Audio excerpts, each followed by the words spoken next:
Hi, everybody, and welcome to the Scottsdale Big Book Study, where we will study the Big Book of Alcoholics Anonymous. Today's date is the 1st of January, 2022.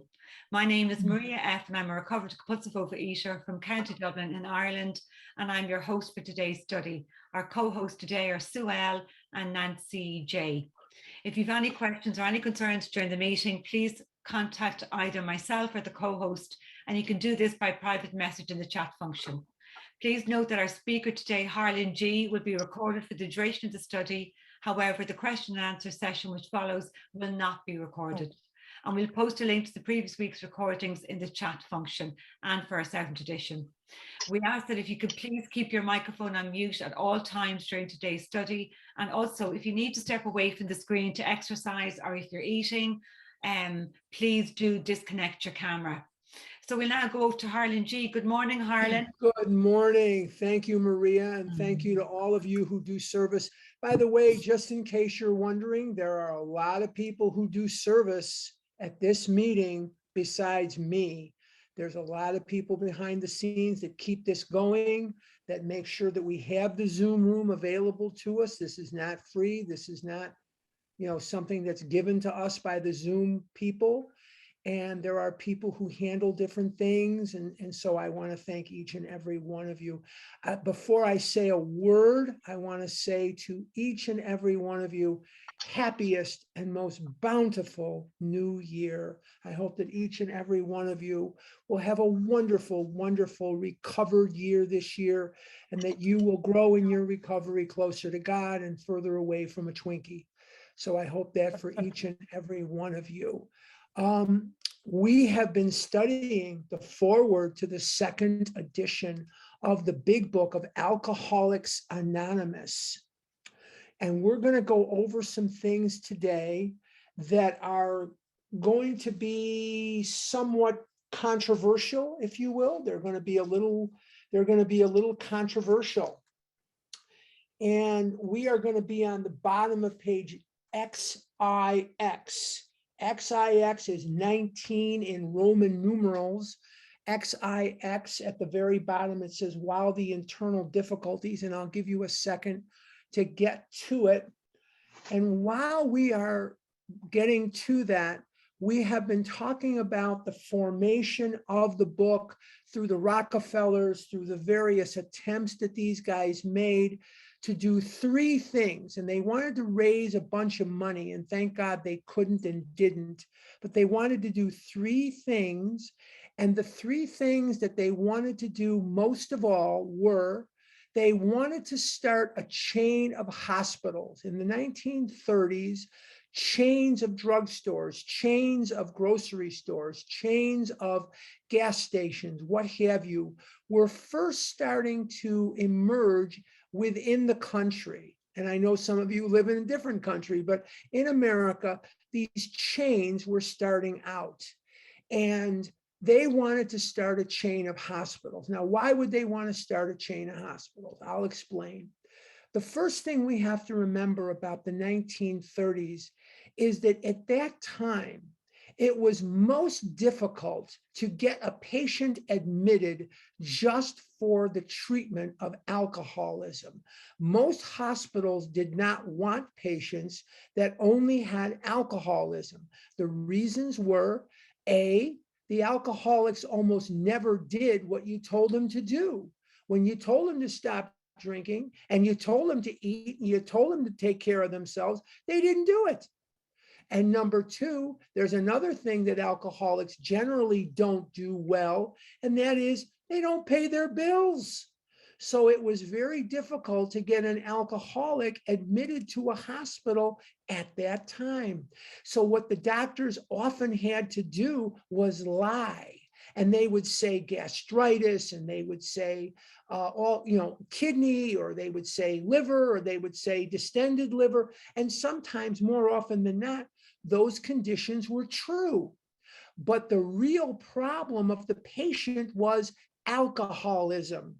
And so they had a lot of problems. Now, who was going to be the head of these hospitals? You guessed it, Dr. Bob. He was going to head up all these various hospitals that they envisioned would spring up all over the United States. You have to remember that these guys were broke and they were looking maybe to make some dough. Thank God for Dr. Bob, thank God for God, and thank God for the Rockefeller Foundation that they didn't bankroll this Narishkeit.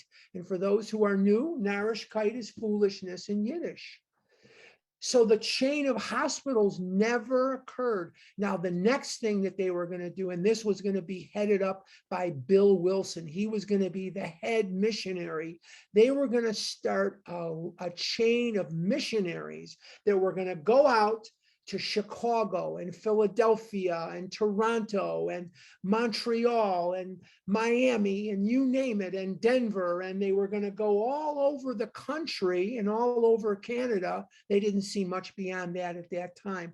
They were going to go all over the United States and all over Canada.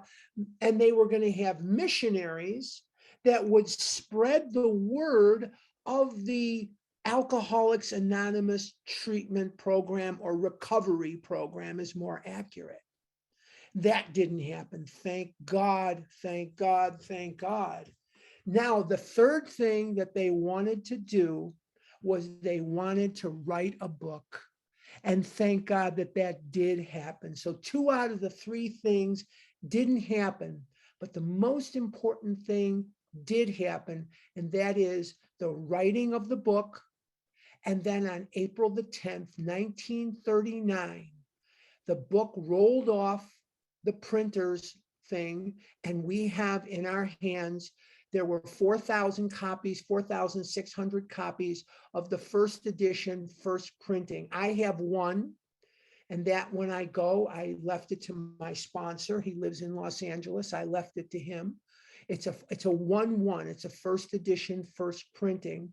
And I have another first edition, but it's the 15th printing of the first edition. I have that one.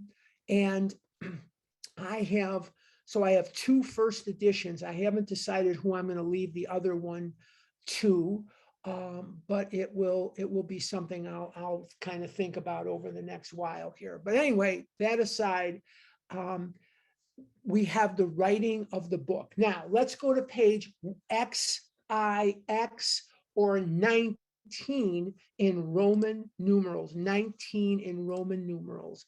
And we're going to start with, at the very bottom of the page,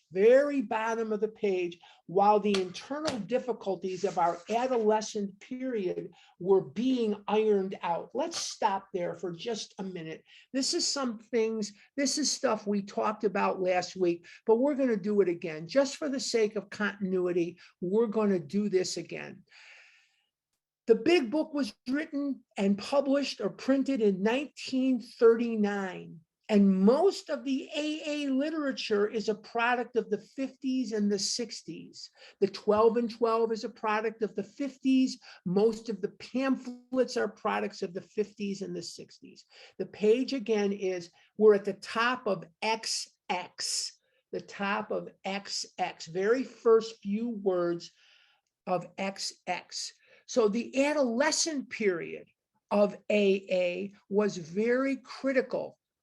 And AA was blowing apart.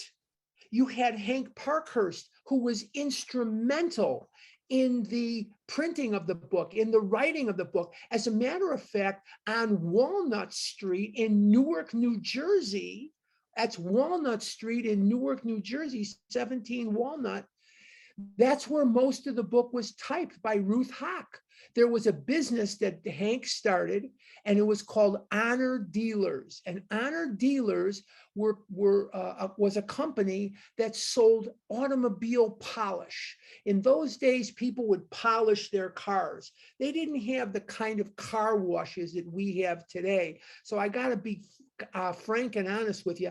I don't sit out on a Sunday and polish my car. I wouldn't anyway. I'm not that ambitious. I'm a lazy bum, and I'm not going to do that. But when the car gets absolutely gross, or when I have people coming in from out of town, either from Chicago or God knows where, usually Chicago, I'll drive it over to the car wash over here near Walmart. I'll run it through. And that's what I do. I don't sit and do that. But anyway, honor dealers, they sold automobile polish. And there were 3 employees of honor dealers. There was Hank Parkhurst, there was Bill Wilson, who was in charge of sales, and there was Jimmy Burwell. And Jimmy Burwell would become the atheist of the group. And Jimmy Burwell's influence on the book and on the fellowship are quite profound. Where you see the insistence of God as you understand God, this is not just Ebby telling this to Bill in Bill's story. This is the tremendous influence of Jimmy Burwell. And Jimmy Burwell was an atheist, and his very good friend Fitz Mayo, and they're buried right near one another. They're buried quite close to one another. They were very good friends, but Fitz was a rather religious guy. He actually wanted a more religious book, and Jimmy Burwell, his good friend, would not hear of that. Jimmy Burwell, along with Clarence Snyder, were also 2 early people who had very serious personality conflicts with Bill Wilson. Bill Wilson and Jimmy Burwell, don't invite them to the same party. But if you look on page 219, you don't have to do it now. It says The Vicious Cycle, and The Vicious Cycle is the story of Jimmy Burwell. And he was the atheist in the group at the very beginning, because you have to remember, boys and girls, Ebby was out getting drunk by this time. By September of 35, Ebby had already started drinking again, and Ebby would go in and come out and go in and come out and go in and come out. He died in Ballston Spa, New York, with 5 years of sobriety. He was living in Dallas, Texas at that time. Maybe one day, I don't know that we'll have time, but maybe one day we'll take a departure from the book and we'll talk about Ebby, and we'll talk about some of the personalities, some of the guys, and give maybe a little history of their biographies and stuff. Some of them are very interesting, very, very colorful characters. We say, oh, the big book of AA is like a Bible and it's holy and it's, all this stuff. Well, let me just assure you that the guys and Marty Mann, the gal, the guys who were heaviest, who influenced the book the heaviest, were anything but holy guys. They were very, very human. They were very, very alcoholic, and they did the things that human beings do, and they did the things that alcoholics do. Maybe one day we'll put that on the schedule, but for right now, we'll just continue out. We're at the top of page XX, and we're going to continue by just saying that in the adolescent period of AA, you had Hank Parkhurst. Hank fell in love with Ruth Hock, although he was married. Bill and Hank were married, but Hank had a big crush on Ruth Hock. And when the book had been printed, it hadn't been printed more than a little while, weeks, months, a month or two. He asked Ruth to run away with him. He said, I'll go divorce my wife and let's you and I run away together. And she said, no way, I'm not doing that. And he concluded that the only reason on God's earth that any woman would reject him is because she's involved with Bill Wilson. And she was not involved with Bill Wilson. She was not, but he took this as an affront that Bill would move in on his girl, that Bill would move in on the object of his affection. And Bill knew about his feelings toward Ruth. Bill was aware of the fact that Hank had feelings for Ruth. And Bill said, Hank, I'm married. I've got low. I'm really not stepping on your toes here, big guy. I'm really not. But the crazy redhead went up and down the Eastern Seaboard during the 1940s, and he told groups, don't send your money into AA, that Bill Wilson is a crook, and he's a womanizer, and he's a liar, and he's a thief, and he's a terrible, terrible person. And the group, some of them didn't know what to do. They didn't know what to make of this information because they figure, here's Hank Parkhurst. I mean, forget the fact that he's probably drunk, but here's a guy that's been in with these guys from the beginning. Maybe his information is correct. And they didn't know what the heck to do. And you've got him going up and down the Eastern Seaboard doing this kind of stuff. So that adolescent period was quite challenging. Now in 1945, as we talked about last week, if you go back to last week, or if you were here, great. If you weren't, you can go back to the recording of it. We talked about the formation of the traditions. In 1945, Bill realized him and Bob were not going to be around forever, and they were not going to be able to govern the direction of AA because it was getting, you had the group in Akron, you had the group in New York. Now you've got a group in Canada that Dave B started. Archie Throwbridge started it in Detroit, Michigan. You've got people going down to Miami that starts a group. You've got Fitz Mayo starts the group in Washington, D.C. So it's now starting to grow. It's now starting to propagate. And as God would have it in his infinite wisdom, the more it grew, the more it grew. You've got Jack Alexander's article coming out, 8,000 more inquiries into the little office about the book. Now you've got other publications singing the praises of Alcoholics Anonymous. Thank God they did. But Bill knew and Bob knew this is going to need some navigational tool, some navigational body to steer it off the rocks and in the right direction. And in 1945, amidst a lot of turmoil, amidst a lot of craziness, you have in the Grapevine Magazine, 1945, the first publication. What is Grapevine? Before I move on, because some of you may not know, Grapevine has been the monthly magazine of Alcoholics Anonymous. And they publish a magazine every month. Now we have a magazine that we no longer publish on paper. It's called The Lifeline. And I've been published in Lifeline. And I assume some of you have read Lifeline. I assume some of you are aware of Lifeline, but Lifeline is a publication that comes out once a month in OA, and it doesn't come out in printed form any longer. It comes out online because it was too expensive to print, so they stopped doing it. They stopped printing it.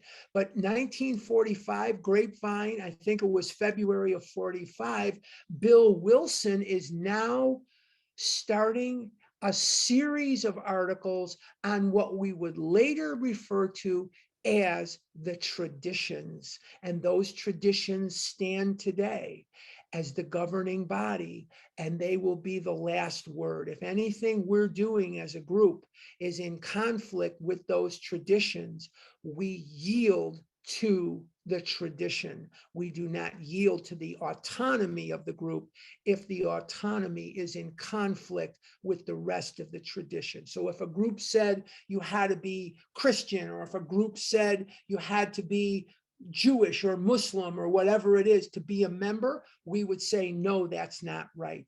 I hope that makes sense. So if anything, yes, we have autonomy. Fourth tradition guarantees our autonomy. Each meeting is autonomous. It's always fun to watch new people trying to pronounce autonomous. It's always, I like it too. I enjoy it too. But the bottom line is that we have the traditions as our governing sort of last resort. Very, very important that we have them and we have the concepts. Okay. For the being ironed out, acceptance of AA grew by leaps and bounds, and we've already talked about that. For there were two principal reasons: the large numbers of recoveries and reunited homes.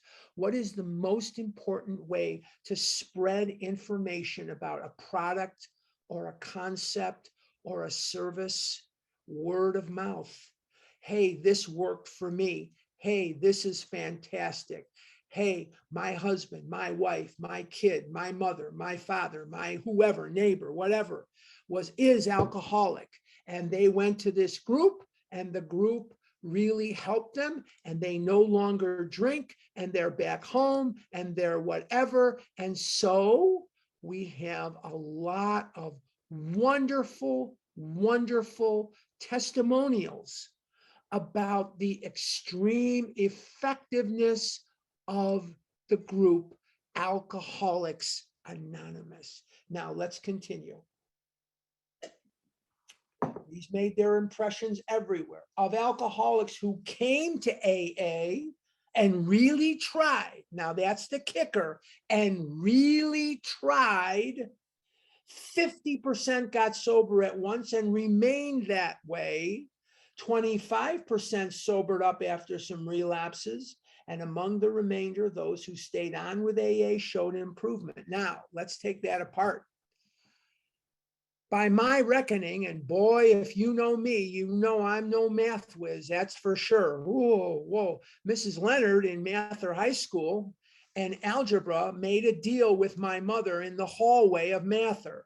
She would pass me, provided I took a blood oath not to take any more math classes. Now, little did I know, after swearing that I would do that, I had to take geometry, or I couldn't get a high school diploma. So I had to take geometry. But anyway, Mrs. Leonard told my mother and showed my mother his arithmetic is terrible. He showed my mother where I added 6 and 8 and came up with 3 different answers to 6 and 8. Now, I think it's 14, but I put 17, 16, and 14 as 3 different answers to 8 plus 6. And that's typical of the way my brain works. My brain is not a mathematical brain. Facts and figures, restaurants in Chicago, I'm your guy. Cartoon characters, shows from the 60s, wrestling, the Three Stooges, I am your guy. The Honeymooners, I'm your guy. But not math, not arithmetic. Please don't ask me those questions. But anyway, this looks like 75% recovery. Now, we can't talk about 75% recovery in OA today, and they can't talk about 75% recovery in AA today. There isn't a 12-step program of which I'm aware of that can claim 75% recovery. But what we can look at is our numbers are really low compared to that. And I think that some of it is the nature of this addiction. Now, what I'm giving you right now is opinion. I want to predicate. I want to tell you on no uncertain terms. What I'm about to tell you is my opinion. You are encouraged. You are applauded. You are righteous and smart to take it for what it is as an opinion.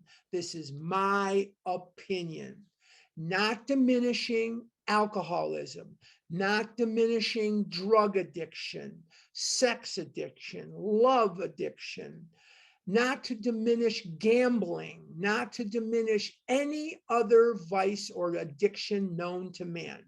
I believe, this is my opinion, that food is the most vicious addiction there is, because I'm not diminishing anything. I'm not saying it ransacks your life any more or less. I'm not saying that. Alcoholism is a horrible nightmare. In Yiddish, we would say it's an Unglück. An Unglück is a curse. It's bad luck. But food is different in this respect. Maybe I shouldn't say it's the worst. It's different. It's a unique beast. In Alcoholics Anonymous and in Gamblers Anonymous, in Narcotics Anonymous, everything is extremely clear cut. You do not smoke weed. You do not take meth. You do not take lewds. You do whatever it is you do. You don't do it anymore. It's done. You don't drink liquor. You don't gamble. You don't play the lottery. You don't buy parlay cards. You just don't do that. With food, it's a changing liquid situation relative to the food. Yes, I'm talking about me now. I'm not talking about you. Please don't assail me later in questions and answers and say, I can eat flour, I can eat sugar, I can eat artificial sweetener, I can eat, leg of yak. Great. Those are fantastic things. I'm glad you can do that. I can't. So here's what I have. I have a clear-cut line of demarcation. I can't eat sugar. I can't eat flour. I can't eat fried foods. I can't eat dairy. I can't eat certain fruits and certain vegetables. But to get to where I am today took a metamorphosis. The abstinence, or the food plan rather, not the abstinence, the food plan that I have today is radically different than the one I had 5 years ago. 5 years ago, I could eat grapes. 5 years ago, I could eat bananas, dairy. Yogurt is dairy. Dairy, I could eat whatever, cherries. I can't eat those things anymore. I can't eat those things anymore. So my food plan as I age, and I'm 67 going on 8 mentally, but I'm 67 physically going on 8 mentally. My food plan is a different food plan than it was 3 years ago, 5 years ago, or 20 years ago. I have 23 years abstinent, but the abstinence has evolved and changed and metamorphosized. I hope that made that really clear. What you can eat is up to you. What you can eat is not for me to pass judgment on, and I don't care. I don't care. But here's the other reason that our numbers are lower, and that is something that is our fault, not the nature of the addiction.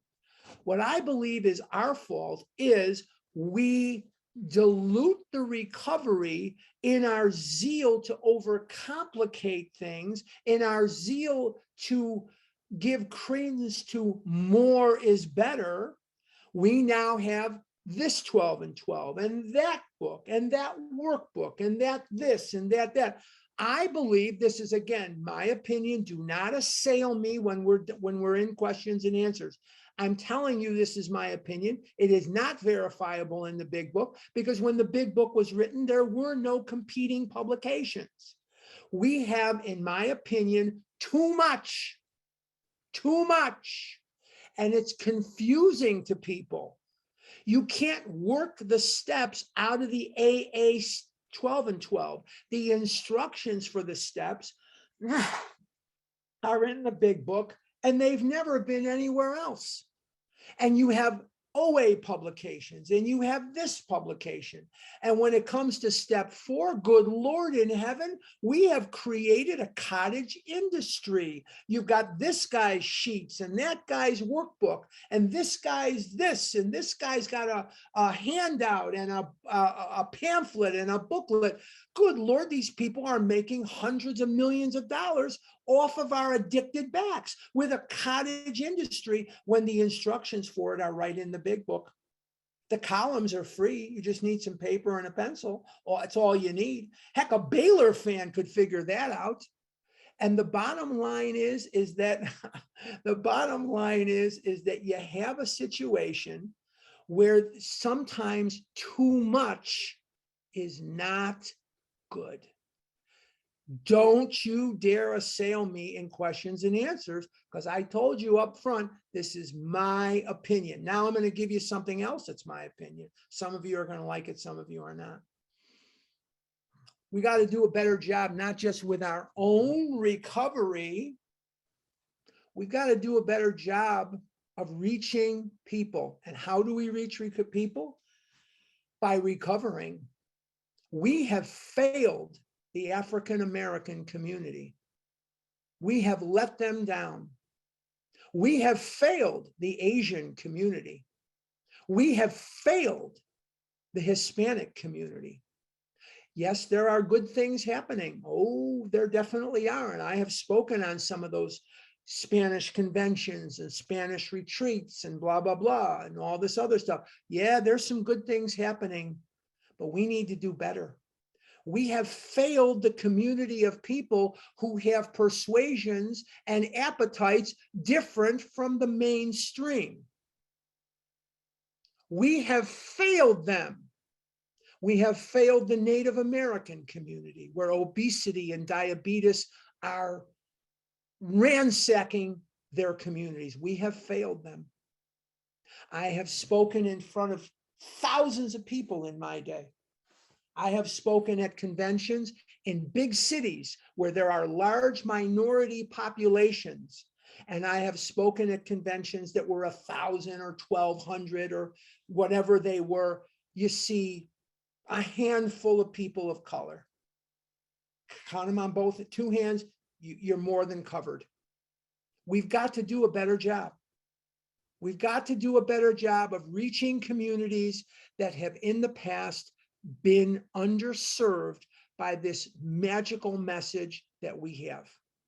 One of the things I'm most proud of is my pride in telling you, please sign up for the OA birthday. We will be meeting next week, but we are not meeting on the 15th.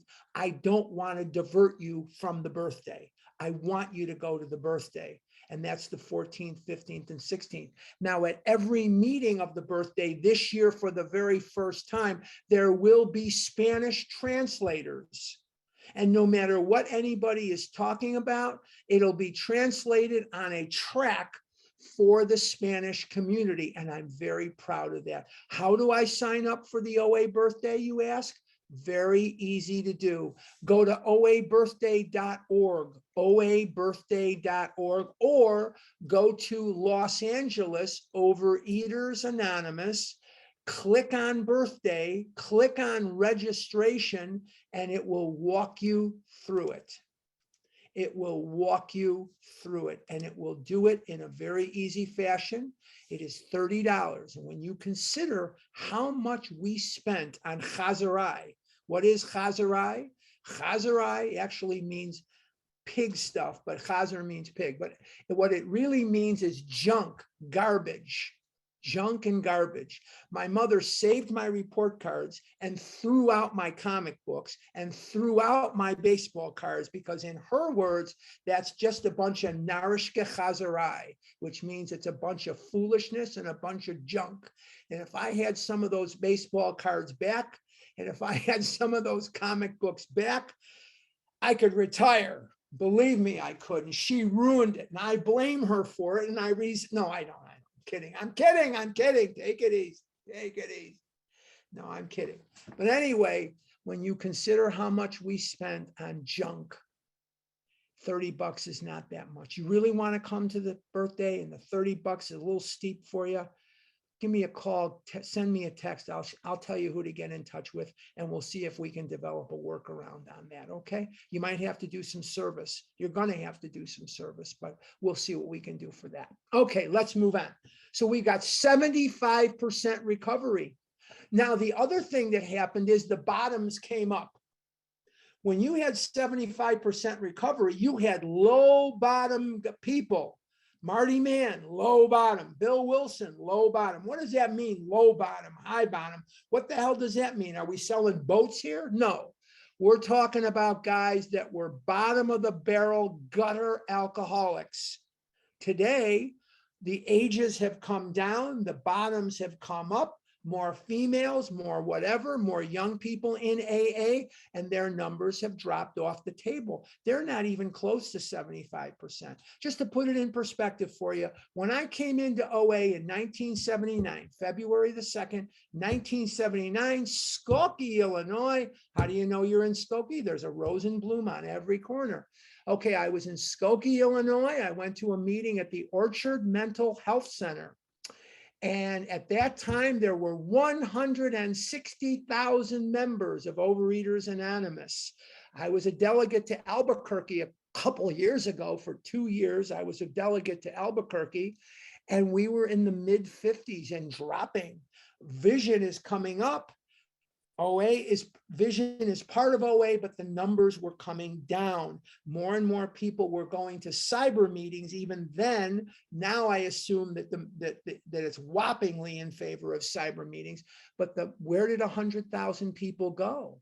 Well, to be fair, they're not all out there eating ice cream cones or hot dogs at the Red Hot Ranch in Chicago, which isn't there anymore. But they're not all doing that. But what they are doing is there's 19, count them, 19, according to my friend Kim G, 19 other 12-step programs that deal with food. So we've split the numbers. You've got how and 2 hours. I'm not criticizing any of these groups. I'm not, there's the 90 days and there's 90-day how, and there's the stand on your head group, and there's the speak Pig Latin group. There's all kinds of groups. There's all kinds of variations of the same theme. There's the Baylor fans and all this other stuff that's going on out there, and the people that are from Chicago, they have their own group and whatever. But I'm crazy today. Don't listen to me today. I got up at about 1 a.m. and I don't know what happened to me today. I couldn't get back to sleep to save my freaking life. And I think it's affected my mental stability here. But anyway, bottom line is you got a lot of variations on the same theme. You got meetings where you can't chew gum, and you can't wear perfume, and you can't wear aftershave, and you can't dance with a gorilla, and you can't whatever. There's all kinds of meetings out there. And if they work for you, God bless you. God bless you. Namaste. Namaste. I bless you, and my soul bows to your soul. I'm a very standard guy. I'm from Devon Avenue in Chicago. We just do things. Did you ever see a show called The Goodbye Girl? The guy says, Richard Dreyfuss says, I'm from Chicago. We just do the play according to the way it's written. I'm from Chicago. We just do it according to the way it's written. I'm just an old-fashioned guy like that. So anyhow, and I did live in Oregon for 9 years, go Ducks. But the bottom line is you got all kinds of variations out there, and the numbers have reflected a lot of that confusion and stuff. We can do better. And the way to do better is for each and every one of us to reach in and see what we can do in the coming year to be a living example of that recovery. And if each and every one of us will look inside ourselves instead of looking at someone else, and we can look inside of ourselves and say, here's how I'm going to do better, then I think that those communities that were so underserved, I think they will catch on, and I think everything will elevate. We are all part of the same tapestry. You turn over a tapestry, there's all kinds of knots and string and this and that, but you turn it over and it's very, very beautiful most of the time. And we are part of that tapestry. Yes, there's an underbelly of our pain, and there's an underbelly of the things that happened in our lives that drove us in here. And then you turn it over and you can see the recovery. And that's what we want to be as part of that tapestry. Let's work a little harder this year on all of our recoveries. And if it's going to be out, it'll start with me. I'm going to work harder this year. Let's continue. Other thousands came to a few AA meetings and at first decided they didn't want the program, but great numbers of these, about 2 of 3, began to return as time passed. And you see this all the time. I came in 79, I graduated in 82, and I did stop smoking when I came. Isn't that weird? I came to OA, didn't stop eating very much, but I stopped smoking cigarettes. All my shirts had food stains, ketchup, and mustard and gravy and all kinds of stuff on the front, and they were all burned from the cigarettes. And I had holes in the front of my shirts from where the cigarette ash used to go on the shirts. And thank God I don't have to live that way anymore. But I returned. I had a beautiful graduation ceremony. They said, welcome to McDonald's. Can I take your order, please? And it was a very beautiful ceremony. And they gave me a little cap and gown with my Big Mac when I got to the drive-through window. It was very nice. Anyway, let's keep going. Don't listen to me today. I'm nuts. Okay. Another reason for the wide acceptance of AA was the ministration of friends in medicine. What's the ministration? What does that mean? They were ministering by spreading the word that this is a good thing. People in medicine, people in the clergy, people in psychology, people in psychiatry, people that were lay people were saying, hey, this is a good thing. Friends in medicine, religion, and the press, together with innumerable others who became our able and persistent advocates Without such support, AA could have made only the slowest progress. We were aided and abetted when we were doing the right thing, and we were stopped, thank God, when we were just trying to raise money. When you do the right thing, miracles happen. Every day I say to God, when I want something, bless it or block it, bless it or block it.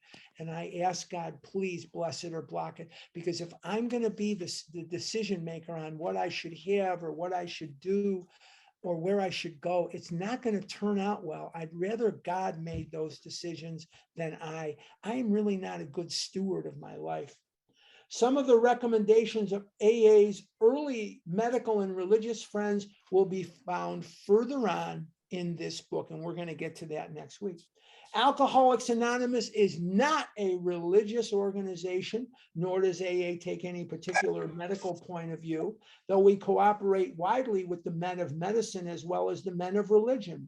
Alcohol being no respecter of persons, we are an accurate cross-section of America, and in distant lands, the same democratic evening up process is now going on. By personal religious affiliation, we included Catholics, Protestants, and Jews, Hindus, and a sprinkling of Muslims and Buddhists. More than 15% of us are women. Now, obviously, that has changed. More than 15% of the people in AA are female. And we have the average age, just if you're wondering, the average age of a member of Alcoholics Anonymous is 33. And the average age of a member of Overeaters Anonymous is 55. We have a much older and much more female demographic. When I came into OA, back in 1979, February 2nd, I got dragged to a meeting of Overeaters Anonymous.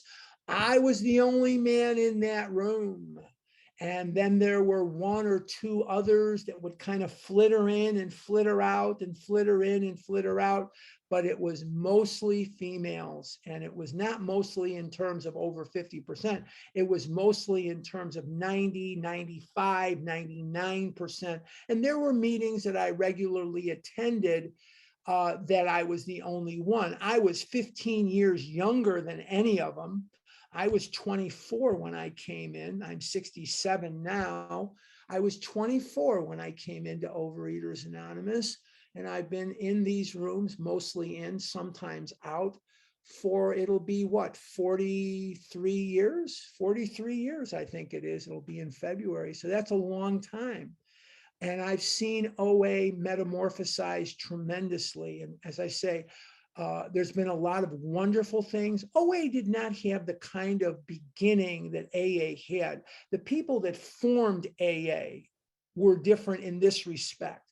The people that formed AA, whether this is the nature of the addiction or just the nature of the people that formed AA were spiritual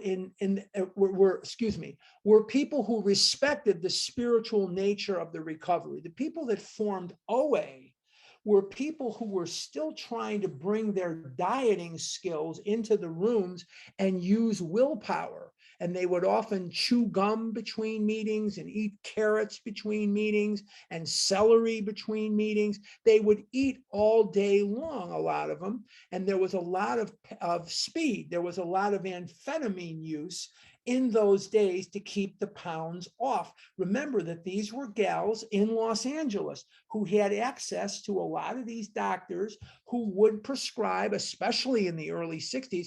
I've told you that in 1963, I was 9 years old. Kennedy was killed November 22nd, 63. I had already been on diet pills since that summer.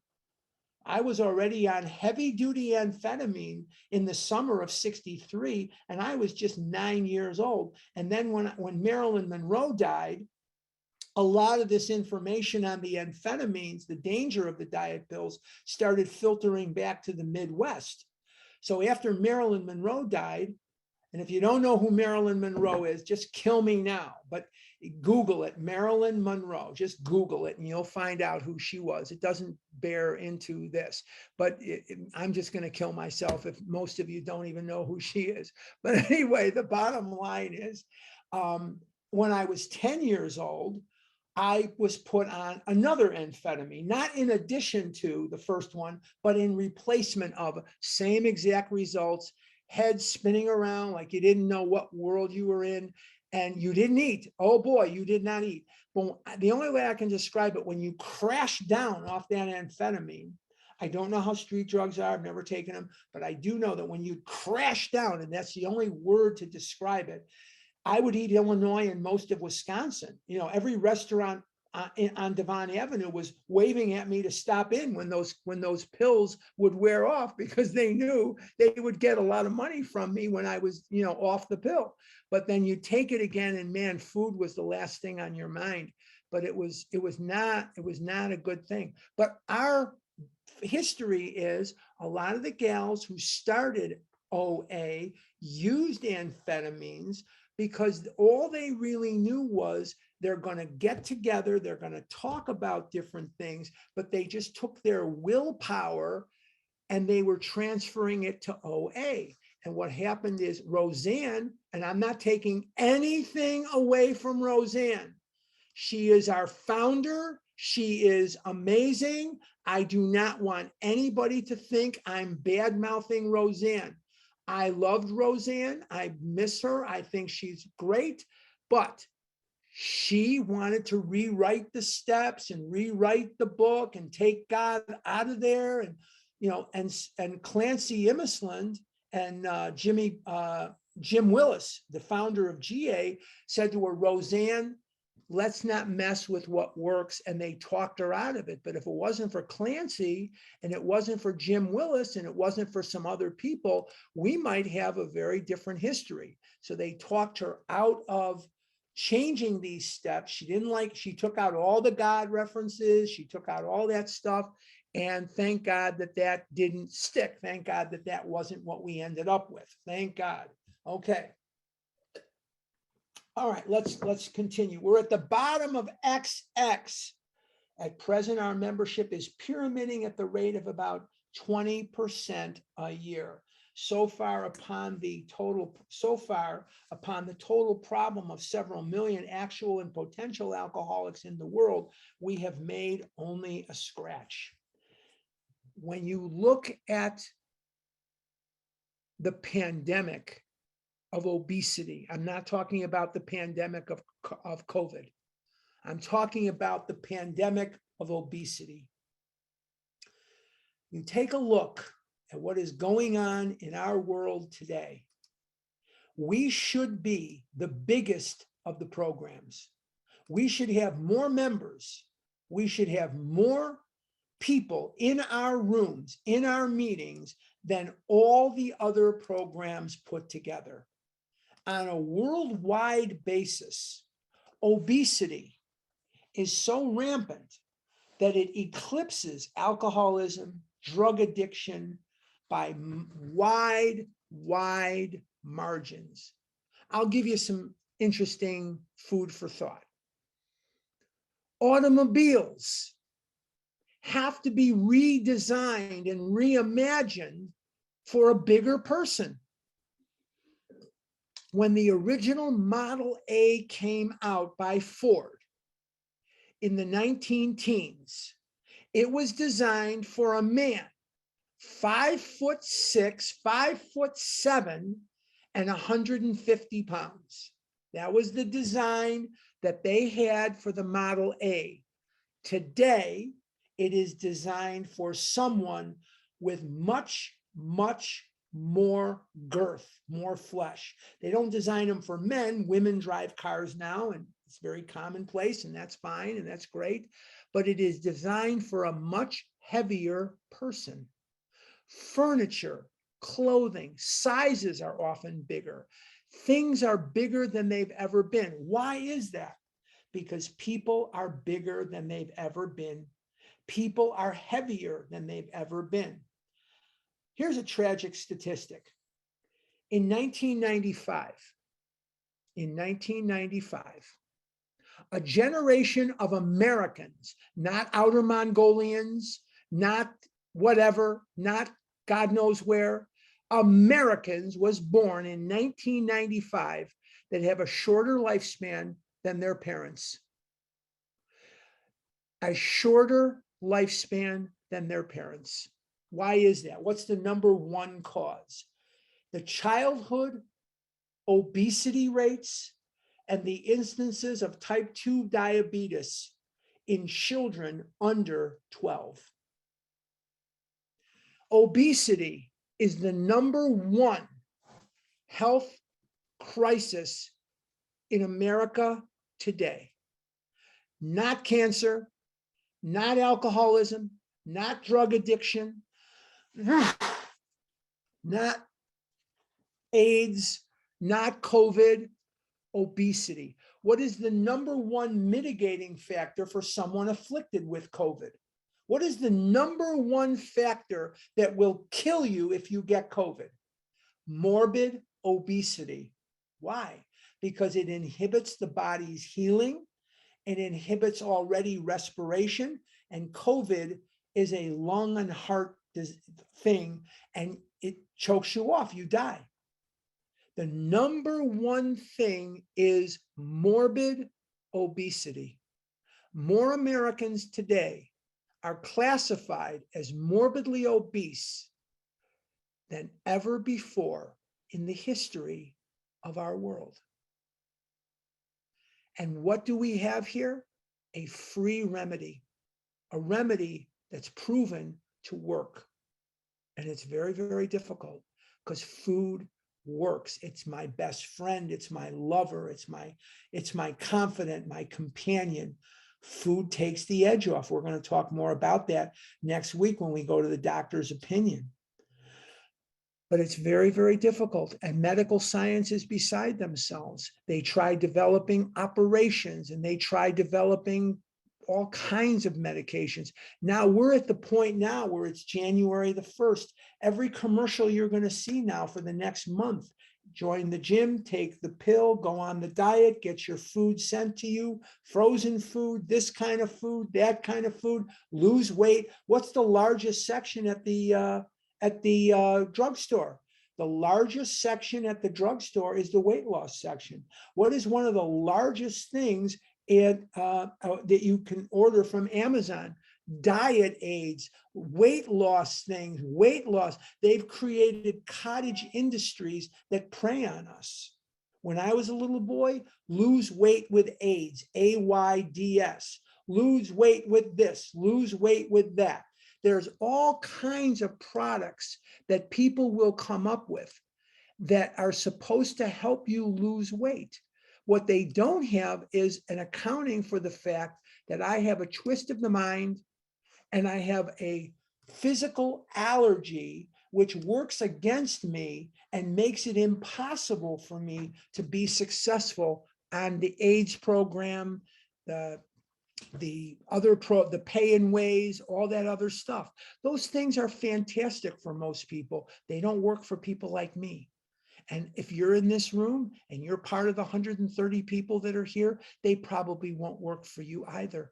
I know at least 2 or 3 of you that were lecturers at one of the leading weight loss places, at least 3 of you that I know of, or 4 that I know of, that were lecturers at these places, and it didn't work for you either.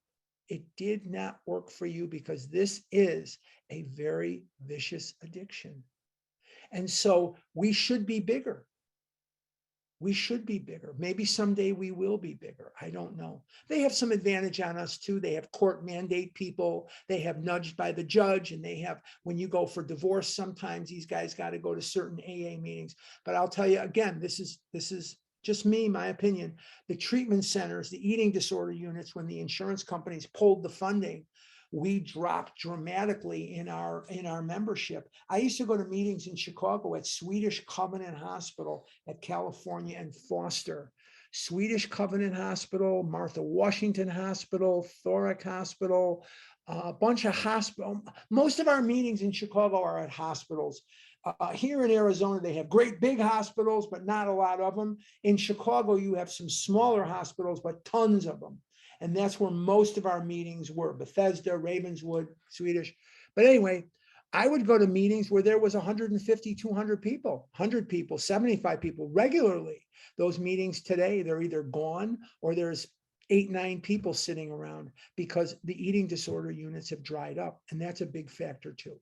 Let's continue, and then we're going to get ready to go into questions and answers. I gave a lot of opinions today. Again, I predicate, hopefully, by saying, this is my opinion. I've been in these rooms for 42 years. So I've seen a lot of things go and I've seen a lot of things come. But I hope that you will understand that if my opinion is something that you disagree with, please take it with a grain of salt. I'm not telling you what to think. I'm not telling you what to believe. Take what you want and leave the rest. That's my watchword. Take what you want and leave the rest. But for almost half a century, I have been a front row spectator of what has gone on in Overeaters Anonymous. Upon therapy for the alcoholic himself, we surely have no monopoly, yet it is our great hope that all those who have as yet found no answer may begin to find one in the pages of this book and will presently join us on the high road to a new freedom. And this is a wonderful new freedom. This is the easier, softer way. There is nothing I could have imagined for myself that is as glorious, as loving, as kind, and wonderful as this program. There is nothing I could have imagined for myself. And if somebody would have said to me way back in 1963 or 62 or whatever, I was born in 54, look, all that crap you're eating one day will help someone else, I would not have believed you. And to a very great extent, I pay a very hefty price for that food that I ate way, way back when. And I'm sorry that I did that to myself. And I wish I could go back in a time machine and undo it. I wish I could go back in a time machine and do a lot of things different. I think we all would, right? But one of the things I wouldn't change, I wouldn't change one, not a word of it, not a day of it, not a loving face of it. I wouldn't change the love and the fellowship and the most magnificent way of life imaginable that I have found in the rooms of Overeaters Anonymous. It is the most glorious way to live. A God-given rhythm and purpose underlay every day that I'm lucky enough to wake up. I know why I went through it, and I know what to do with it. And what I can do with it is to follow what it says in the book, that my most horrible pain will be of my maximum asset and be of maximum service to the people, to God and the people about me, using the pain, using the rejection, using the fact that I went on my first date with a girl when I was 35 years old, that I never held a girl's hand. I never kissed a girl. I never did any of those things. I was physically and emotionally emasculated by a disease that I didn't cause, I couldn't cure, and I couldn't control. Always apart from rather than a part of, even in the most intimate settings with friends. Always different. Always on the outside looking in, always wondering what measure of strength and willpower were these boys given that they could eat a half a hot dog at the Red Hot Ranch in Chicago on Devon, served up by Isabel Deutsch. Why is it that they could eat half a hot dog and I could not? Why is it that those greasy, lousy fries in that paper bag excited me so much and they didn't excite them? What was it about me that was weak and different? What was it about me that was stupid? And I realized after a long time, I have an illness of the mind and I have an illness of the body that makes me different, but I have a place to go where I am the same. And I have a place to go where there are people who understand. I have a place to go where the language of the heart is both spoken and understood. And so do you. You have that place too. You have that place too. And so it is with tremendous, tremendous pride that I say, thank God I'm sorry that my road here was so rocky, but I'm saying that to myself and God. But thank God I landed where I landed, because what would I do without this group? How would I function without knowing? No, I may be crazy in other areas, but I'm not crazy, that there is something different about me. And it's not because I'm weak, and it's not because I'm stupid, and it's not because I lack discipline, and it's not because I lack character. And I do care about my mother, and I do care about my father. People would say to me, if you cared about your mother, you wouldn't eat that way and get so fat. If you cared about your dad and the horrible nightmare that he went through in Europe, you wouldn't eat that way. And I loved my dad, and my mom was crazy, but I loved her too. And the bottom line is, I loved them, but I had an illness of the mind and an illness of the body. Thank God for Overeaters Anonymous. And I say to you, welcome home. Welcome to Overeaters Anonymous. Welcome home. All right, we're going to go to questions and answers. But before we take questions and answers, do not assail me with my opinions. They were my opinions, and I stated that as best I could. And no math,